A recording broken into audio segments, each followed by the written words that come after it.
Hey guys, কি খবর? সবার কি অবস্থা? আমি কিন্তু আপনাদের সবাইকে অনেক মিস করি। আজকে একটু সময় পেয়েছি, তাই ভাবলাম আমার রিসেন্ট ইন্ডিয়া ট্রিপের ভিডিওটা শেয়ার করি।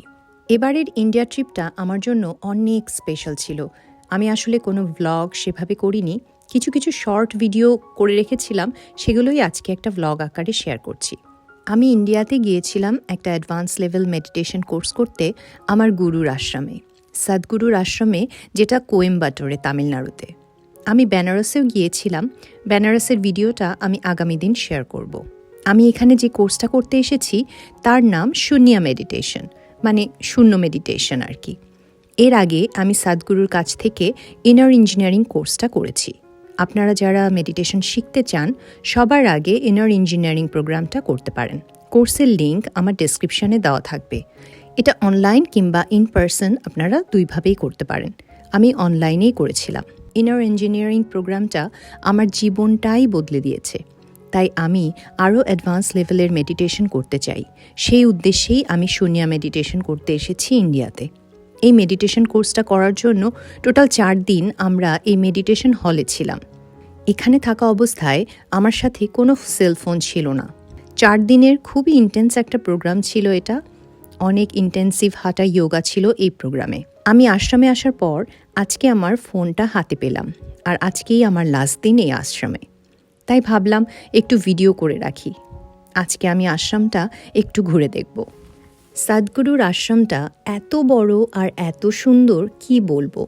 এখানে ভিডিও করা অ্যালাউড না, তাই আমি আসলে মেইন জায়গাগুলোর কোনো ভিডিও করতে পারিনি। এখানে আমার ঘুম ভাঙত ময়ূরের ডাকে।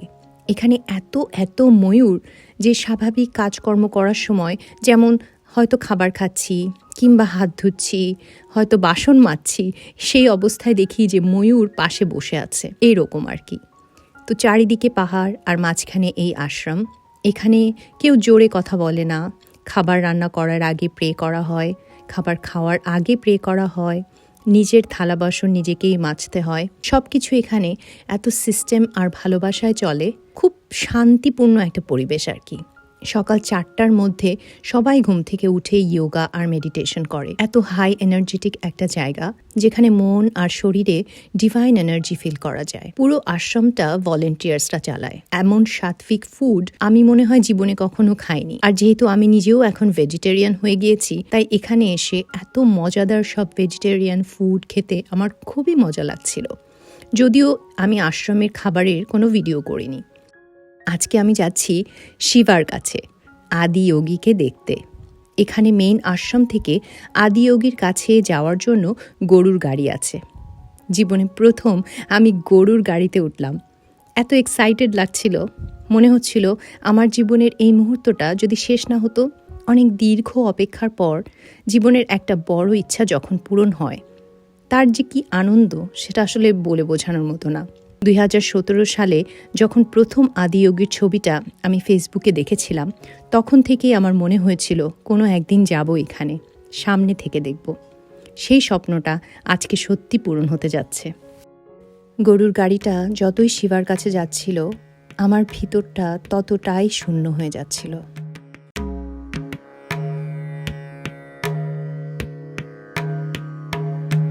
शम्भो शङ्कर नमः शिवाय, गिरिजाशङ्कर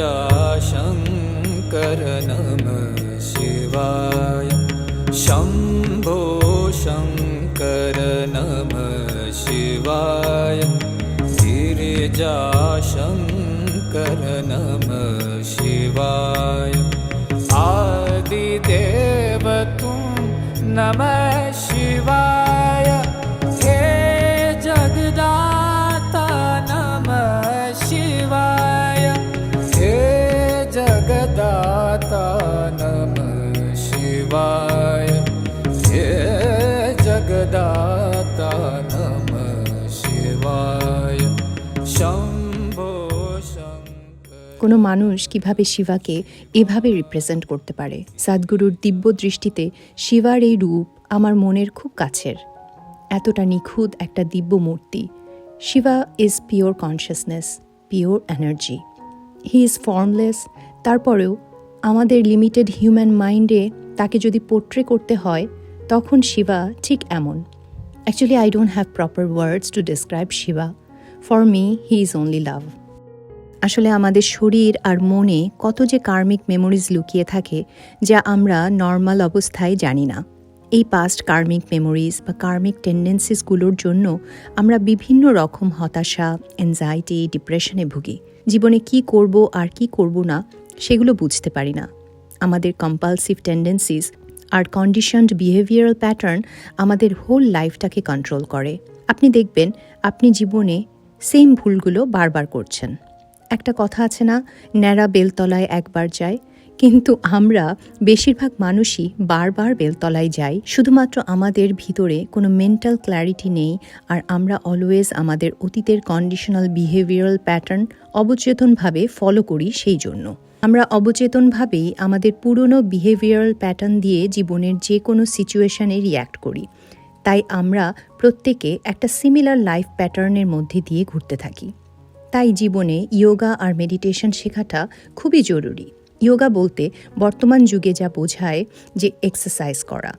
ইয়োগা করলে অবশ্যই শরীর ভালো থাকবে, ব্যায়াম হবে, ওজন কমবে, কিন্তু এটা কিন্তু ইয়োগার আসল উদ্দেশ্য নয়। ইয়োগা মানে হলো আপনি পুরো ইউনিভার্সের এনার্জির সাথে সংযোগ স্থাপন করছেন। আমরা খালি চোখে ইউনিভার্সের জিওমেট্রিক এনার্জি বা শেপকে দেখতে পাই না, কিন্তু আপনি যখন রেগুলার ইয়োগা আর মেডিটেশন করবেন, মেডিটেশনে আপনি সেটা ফিল করতে পারবেন যে কিভাবে আমাদের বিভিন্ন বডি পশ্চার এই ইউনিভার্সের এনার্জির সাথে কানেক্ট হয়, যা আপনাকে টোটালি একটা ডিফারেন্ট জগতে নিয়ে যেতে পারে। ইয়োগা আর মেডিটেশন করলে আস্তে আস্তে ফুল ফিজিক্যাল বডিতে একটা লাইটনেস তৈরি হয়। মেন্টাল ক্ল্যারিটি এতটা আসে যে আপনি জীবনের সব সিদ্ধান্তগুলো খুব সহজে নিতে পারবেন, নিজেকে চিনতে পারবেন। আপনার বডি আর মাইন্ড যখন ইউনিভার্সের এনার্জির সাথে সিঙ্ক হয়ে যাবে, you will feel oneness with this creation. তাই জীবনের উদ্দেশ্য হওয়া উচিত নিজের বডি আর মাইন্ডের সীমাবদ্ধতাকে ইয়োগা আর মেডিটেশনের মাধ্যমে দূর করে নিজের ট্রু সেলফকে সার্চ করা। আর আমাদের ট্রু সেলফ মানেই হলো আমাদের সৃষ্টিকর্তা। আমাদের সৃষ্টিকর্তা যে আমাদের ভিতরে লুকিয়ে আছেন সেটা আপনি তখনই জানতে পারবেন যখন এই বডি আর মাইন্ডের লিমিটেশন আপনার মন থেকে দূর হবে। আপনি যখন রিয়েলাইজ করবেন যে আপনি এই বডি বা মাইন্ড না, আপনি যে শুধুই কনসিয়াসনেস বা অ্যাওয়ারনেস, তখন আপনি মুক্ত হয়ে যাবেন জীবনের সকল সাফারিংস থেকে। কিন্তু নিজেকে সেই পর্যায়ে নিয়ে যেতে আপনাকে খুবই ডিসিপ্লিন একটা জীবন যাপন করতে হবে। আপনার একটা কাম মাইন্ড লাগবে আর একটা ফ্লেক্সিবল বডি লাগবে, যেটা আপনাকে জীবনের এই সত্যিটাকে রিয়েলাইজ করতে হেল্প করবে। যাই হোক গাইস, অনেক কথা বলে ফেললাম। আসলে আমি সাদগুরুর কাছে ভীষণ কৃতজ্ঞ। সাদগুরুকে মন থেকে আমার প্রণাম যে আমাদের মতো মানুষের জন্য এমন একটা আশ্রম সাদগুরু এখানে বানিয়েছেন। এমন একটা যুগে এসেও যে সাদগুরুর মতো একজন গুরু আমাদের মাঝখানে আছেন, এটা আসলে অনেক অনেক ভাগ্যের ব্যাপার। I am extremely grateful to Shiva for sending Sadhguru in my life. জীবনে যখনই নিজেকে খুব ক্লান্ত মনে হবে, আমি এই আশ্রমে চলে আসব। যাই হোক, thank you guys for watching this video. সবাই অনেক অনেক ভালো থাকবেন। হর হর মহাদেব।